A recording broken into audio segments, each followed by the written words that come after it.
instantly wiping away part of his face. A minute later, Adnan and the two men were racing to the helicopter. It immediately lifted into the air. Adnan was not thinking about his dead companions. His thoughts had pushed on to a far greater glory that awaited him. If they succeeded, humanity would speak of it for generations to come in awed tones. Adnan al-Remi was now officially a dead man. Yet he would never be more valuable. The chopper took a northerly route, on its way to western Pennsylvania, to a town called Brennan. He was running hard, bullets embedding in things all around him. He had no weapon to return fire.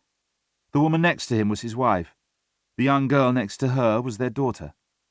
A bullet sliced through his wife's wrist, and he heard her scream. Then a second bullet found its target, and his wife's eyes widened. It was the split-second bulge of the pupils that signalled death. As his wife fell, he raced to his little girl's side to shield her. His fingers reached for hers, but missed. They always missed. He awoke and sat up, the sweat trickling down his cheeks before finally creeping onto his long, bushy beard. As he got up from the bed, his leg brushed against the old box he kept there. He hesitated and then lifted the top off. Inside was a ragged photo album. One by one, he looked at the few pictures of the woman who'd been his wife. Then he turned to the photos of his daughter, of the baby and toddler she'd been. He had no more pictures of her after that. He would have given his life to have seen her, even for a moment, as a young woman. Never a day went by that he didn't wonder what might have been. He looked around the cottage's sparsely furnished interior. Looking back at him were dusty shelves crammed with books. He checked his watch, took a pair of binoculars from the table next to his bed, and grabbed the knapsack off his desk. He stuffed the binoculars and a few journals in the knapsack and headed outside. The old grave markers loomed before him, the evening moonlight glancing off the weathered mossy stone.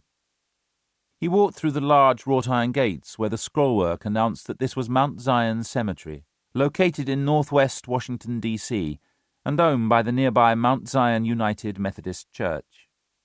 He'd been engaged as the cemetery's caretaker some years ago.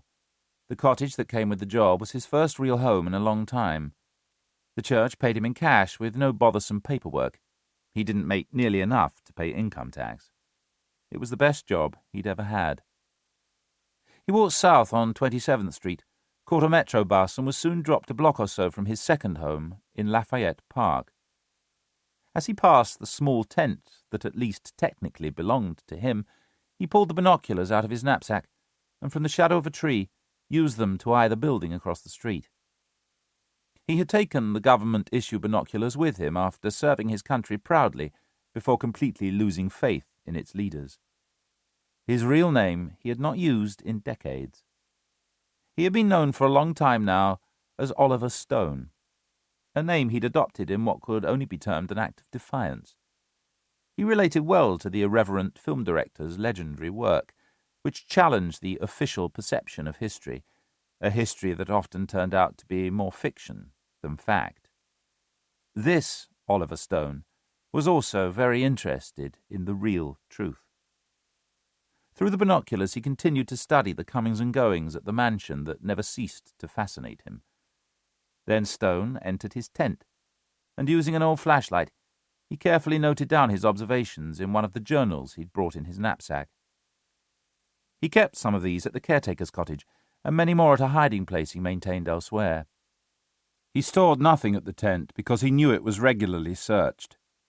In his wallet he always kept his official permit, allowing him to have his tent here, and the right to protest in front of the building across the street. Returning outside, he watched the guards who holstered semi-automatic pistols and held machine guns and occasionally spoke into walkie-talkies. They all knew him. He was a tall and very lean man.